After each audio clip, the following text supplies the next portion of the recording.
Bonjour à tous, donc bienvenue sur la chaîne de Nymphéa et de Stémadénia. Alors je suis Nymphéa et donc je vous retrouve cette fois-ci pour une guidance, pour l'introduction à la guidance de la nouvelle lune qui aura lieu ce samedi, le 30 avril. Et donc comme chaque cycle lunaire, en fait ça va passer assez rapidement dans le ciel. Donc effectivement, on va rentrer en énergie de nouvelle lune dès ce vendredi pour atteindre l'apogée d'un point de vue énergétique dans la journée de samedi. Et puis progressivement, l'énergie va redescendre, mais effectivement, entre vendredi et dimanche, nous serons donc en énergie de nouvelle lune, ce qui est très favorable en fait pour réaliser des relaxations concentrées sur des aspects de guérison. Bien que, encore une fois, et je le précise, on n'est pas obligé de le faire à l'occasion d'un cycle lunaire. Ça augmente les vibrations, mais les vibrations sont suffisamment importantes et lumineuses pour pouvoir être utilisées, y compris entre les cycles.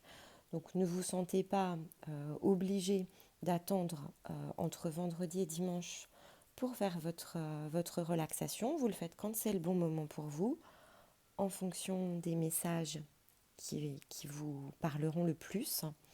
Et puis évidemment, ça reste intemporel. Donc moi, je m'appuie sur ces énergies-là pour pouvoir diffuser un maximum de vibrations quand j'entre en résonance avec vous.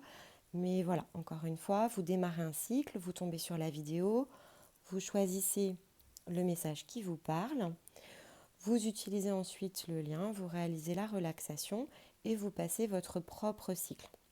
Donc on est sur quelque chose de général, mais qui va forcément parler, puisqu'il y a quand même 3 cartes, à la plupart d'entre vous. Donc vous choisissez vraiment ce qui résonne et ce qui vous appelle. Alors, déjà, je voudrais remercier toutes celles et ceux qui se sont récemment abonnés sur la chaîne. Voilà, on a démarré il y a 3 semaines, un mois maintenant. Donc on est vraiment ravis d'avoir chaque jour des nouvelles personnes qui rejoignent la communauté. N'hésitez pas à regarder les précédentes guidances. On tourne autour de 2 thèmes pour le moment, qui sont les guidances hebdo que propose Stémadénia et qui sont donc des axes de développement personnel qui permettent semaine après semaine de vous engager dans votre propre chemin individuel. Et puis, à l'occasion des cycles lunaires, puisque moi j'aime bien la lune, en fait, ça me parle beaucoup. Donc voilà, donc j'aime bien utiliser ces méthodes de guérison. Donc moi, je vous proposerai régulièrement, effectivement, ces cycles. Donc tous les 15 jours, vous aurez des possibilités de démarrer un nouveau cycle ou de poursuivre un parcours. Dans la description de la vidéo, vous avez tous les liens pour nous joindre directement, soit en passant par notre site de manière à découvrir notre offre générale, soit effectivement en nous contactant directement par email. Donc j'en profite puisqu'il faut jouer les règles du jeu de YouTube. Donc lorsque l'on aime ce qui est proposé, on en profite pour mettre un petit pouce vers le haut. N'hésitez pas, les commentaires sont ouverts. Donc c'est avec beaucoup de plaisir qu'on recevra vos commentaires, vos questions aussi, pourquoi pas. Et puis surtout dans le cadre des guidances méditatives, voilà, partagez vos impressions parce que ça peut aussi servir à d'autres qui vont venir puiser par vos belles énergies peut-être l'envie de se mettre même dans un nouveau parcours d'éveil. Alors je rappelle qu'on fait du développement personnel, même si on utilise le spirituel pour ça, donc nous sommes des coachs.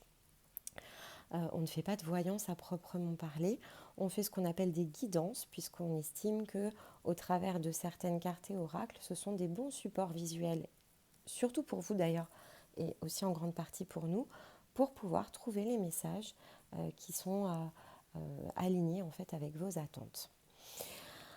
Alors, avant de dévoiler les cartes, donc lorsque l'on fait une relaxation, n'oublie pas de se mettre dans un endroit au calme, de s'assurer qu'on ne sera pas dérangé. On prend une position confortable et puis effectivement, on s'assure juste pour la circulation énergétique de ne pas croiser les mains, de ne pas croiser les jambes et d'être vraiment dans une circulation d'énergie la plus fluide possible. En dehors de ça, il n'y a pas de restriction. On n'est pas obligé de savoir méditer, hein. Il n'y a pas de bonne méthode pour ça. C'est simplement savoir se laisser aller et même ça peut prendre du temps. Donc il faut être bienveillant avec soi-même Et puis si vous avez besoin de conseils, de trucs et astuces, c'est justement aussi pour ça que l'on est là et que l'on vous accompagnera avec plaisir. On va vous préparer également des séries de vidéos pour expliquer peut-être davantage notre démarche pour ceux qui ne nous connaissent pas, puisque comme vous êtes de plus en plus nombreux, vous pourriez vous poser de plus en plus de questions. Donc voilà, donc on va préparer également dans les prochaines semaines des vidéos qui permettent effectivement d'appréhender le coaching spirituel dans sa globalité. Et en attendant, je vous ai également remis le lien vers un article que nous avons publié dans notre site et qui s'appelle le coaching spirituel, c'est un outil libératoire en fait pour de la guérison. Donc on vous explique quand même en quelques mots au travers d'une page sur notre site web ce que ça veut dire et ce que ça peut offrir. Il y a d'autres articles, donc n'hésitez pas aussi à consulter un peu plus en détail le site. Ça peut vous apporter un éclairage supplémentaire en attendant qu'on puisse avoir terminé le montage de ces vidéos que l'on vous prépare. Alors voilà pour l'introduction, elle était assez longue. Donc ici j'ai utilisé l'oracle des métamorphes. Alors voilà, c'était un oracle qui me parlait pour deux raisons. Déjà parce que j'aime beaucoup ces cartes, voilà. Vous allez voir, elles sont en termes d'illustration, elles sont absolument magnifiques. Donc elles vont également faciliter, notamment pour ceux qui visualisent, elles vont faciliter aussi votre connexion énergétique. Donc ça peut être assez intéressant de le faire avec celui-ci cette fois-ci. Puis bien évidemment, il y avait la lune, donc ça me parlait plutôt pas mal. En énergie de nouvelle lune, c'est un peu différent quand même d'une pleine lune. Donc c'est assez intéressant quand même. Oups. Bouddha qui est tombé, t'es pas tout à fait d'accord. Donc en énergie de nouvelle lune, ce qui est intéressant, c'est que en réalité, on va être sur une double combinaison lune et soleil. Donc ça, c'est super intéressant parce que déjà, ça apporte aussi, alors que la pleine lune est plutôt uniquement centrée sur les émotions, la nouvelle lune, en fait, elle va permettre, toujours dans ce côté émotionnel, de passer, de mettre en lumière ce qu'il y a à mettre en lumière, mais aussi et surtout en se combinant avec l'énergie du soleil, puisqu'en fait, la lune se met derrière le soleil à ce moment-là, et dans l'axe, donc c'est pour ça qu'on ne la voit pas et qu'on a l'impression que c'est une nuit sans lune. En fait, elle va également se superposer à l'énergie solaire, ce qui fait que ça va accélérer la mise en mouvement. Donc très intéressant en fait en termes de développement personnel, puisque là vraiment vous êtes sur je mets en lumière quelque chose qui émotionnellement doit être ajusté et je me mets tout de suite en mouvement avec l'action solaire. Donc plutôt puissant. Et donc toujours intéressant d'utiliser la nouvelle lune pour pouvoir lancer un nouveau cycle.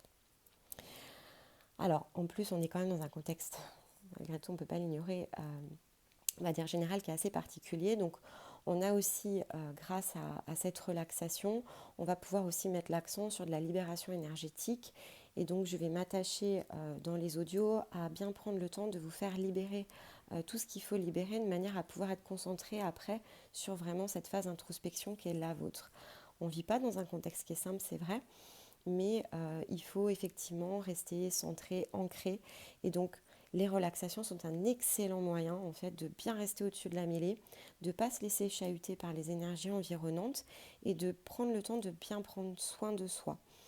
Et donc ça, c'est vraiment plutôt aussi positif et c'est pour ça que je l'ai fait un petit peu en avance parce que je sens que tout le monde en a encore davantage besoin. Donc on va laisser passer l'orage et la relaxation est un moyen de laisser passer les orages. Alors du côté des cartes, qu'est-ce que l'on a aujourd'hui ? Alors on a une première carte.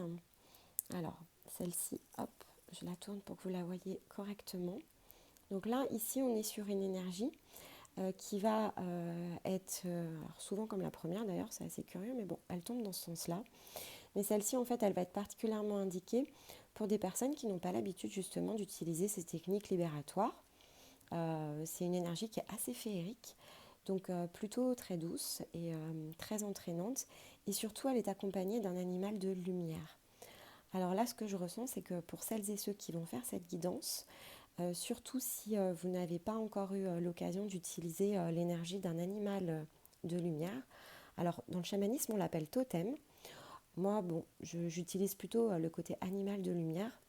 Et en tout cas, dans ma croyance, on est toutes et tous accompagnée d'un animal qui nous a souvent suivis sur plus d'une incarnation et qui est vraiment cette énergie qui se combine. C'est une belle énergie de guérison et c'est surtout un bon soutien émotionnel puisqu'en fait il nous connaît par-delà notre enveloppe physique et donc en fait c'est un excellent guide qui, lorsque l'on est en communication avec lui, en fusion en fait avec son énergie, va vraiment apporter un gros soutien dans cette libération qu'il faut parfois faire, voire dans une mise en lumière de certaines situations qui ont besoin de l'être. Sachant que là en plus on parle d'un changement qui est naturel mais qui peut être douloureux.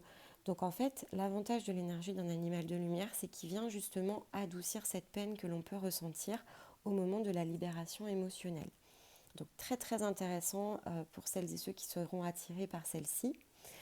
Je vais vous donner un exemple parce que je pense d'ailleurs que je me présenterai certainement avec l'un de mes animaux. Moi j'ai 2 animaux de lumière. J'ai une louve plutôt à couleur argentée et j'ai une chouette blanche. Et selon effectivement les besoins de guérison, l'une ou l'autre souvent m'accompagne. Donc vous me direz d'ailleurs, ça peut être intéressant pour moi de savoir si c'était plutôt la louve ou plutôt la chouette qui m'a accompagnée pour vous aider à la reconnexion avec votre propre animal de lumière. Alors la seconde carte, ici on est sur, hyper bien, le phénix d'or. Alors voilà, je vous la montre aussi, le phénix d'or. Alors là, on est vraiment, donc ici, on va plutôt être soit sur quelqu'un qui est plutôt débutant, soit sur quelqu'un qui entame un nouveau cycle qui va être probablement sur 4 ou 5 étapes. D'accord ? Donc là, on est plutôt sur un début de cycle, première étape. Là, on est plutôt sur la fin d'un cycle. Puisque là, en fait, on va avoir déjà entamé tout un nettoyage. Il y a des mises en lumière qui ont déjà eu lieu. Et là, on va être vraiment avec le phénix dans une renaissance. Donc on est vraiment sur quelque chose qui s'achève et qui a besoin de renaître.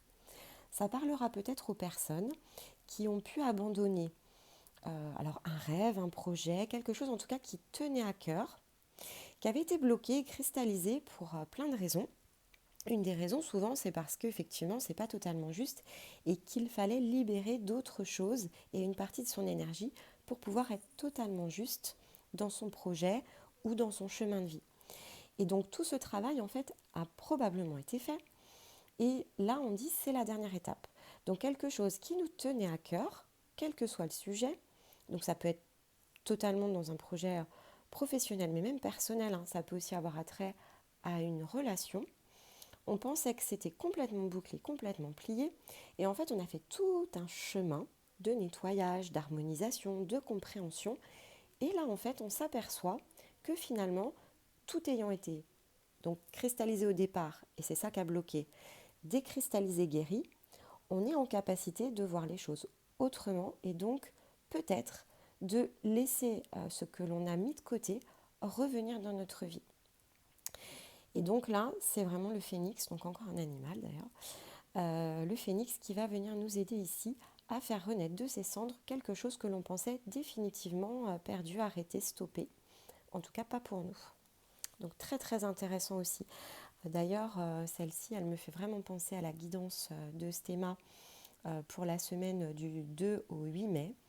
Donc si ce message, cette guidance, vous ne l'avez pas vue, je vous conseille vraiment de la voir avant et de regarder si ce n'est pas justement en lien avec ce qu'il vous dit dans cette guidance. Très très intéressant. Et la dernière, donc comme d'habitude, j'avais envie d'en faire 2, mais il y en a 3 qui sont sortis. Alors voilà, ouais. Ok, donc ici on est sur la princesse serpent. Et donc pareil, une très belle énergie. Une très belle énergie qui là annonce clairement une reprise en main de son pouvoir personnel. Donc là, on est plutôt sur des personnes qui sont assez avancées quand même sur le parcours. Donc vous voyez comment ça vous parle, mais celle-ci, elle ne sera pas pour tout le monde, clairement. Là, je dirais que si vous avez déjà fait un travail de reconnexion à une grande partie de vous-même, ici, on est sur une première étape de reconnexion divine. Je crois que sur les guidances de Marie, en fait, on avait déjà quelque chose de similaire. Donc pour ceux qui ont effleuré ou qui n'étaient pas encore tout à fait prêts à le faire, ici on repropose à nouveau, hein. Moi c'est ce que je comprends, hein. On repropose à nouveau aux personnes qui seront attirées par cette guidance de commencer une première étape de reconnexion avec votre soi supérieur. Donc très intéressant aussi, on est sur une voie sinueuse, donc ça n'a peut-être pas fonctionné la dernière fois. Il y a peut-être quelque chose qui était encore bloqué et qui a été débloqué lorsque vous avez passé la porte de lumière, si vous aviez réalisé cette guidance. Donc c'était la troisième proposition et qui s'est peut-être pas manifestée encore à vous. Si c'est le cas, faites celle-ci. Ne refaites pas l'autre, faites plutôt celle-ci. Je pense qu'il y a quelque chose qui doit bloquer et là on fait sauter le dernier verrou. Donc ceux qui ont passé la porte de lumière et qui ont démarré cette partie de reconnexion divine, ça ne sera peut-être pas pour vous. Ceux qui ont passé la porte mais qui n'ont rien vu se manifester, il y a eu un obstacle et ici on le lève. Donc voilà, vous verrez comment ça vous parle. Écoutez, je pense que ça mérite vraiment à chacun de bien se poser la question avant parce qu'on a vraiment 3 étapes qui sont très différentes pour des énergies et des parcours qui sont assez différents. Si vous avez la moindre hésitation d'ailleurs, vous pouvez nous envoyer un mail, hein. Moi je peux tout à fait ici vous conseiller avec quelques questions ou par rapport à des impressions si vous aviez fait les précédentes guidances. Donc vous regardez, vous laissez vraiment votre intuition prendre la place et choisir. Et puis surtout, venez partager vos commentaires. C'est toujours un plaisir d'avoir vos retours. Ça nous permet aussi, nous, d'évoluer. Donc c'est hyper intéressant. On est en train de construire une communauté. Donc une communauté, ça veut dire aussi s'entraider. Ça veut dire en toute bienveillance, évidemment, hein. Être en capacité de partager. S'il y a des choses d'ailleurs qui vous plaisent moins, on est tout à fait ouvert à la discussion. Dites-nous ce qui vous intéresse et ça nous permettra aussi d'enrichir notre contenu en fonction. Écoutez, je vous retrouve alors sur l'une et l'autre de ces guidances et en attendant, je vous dis à très bientôt.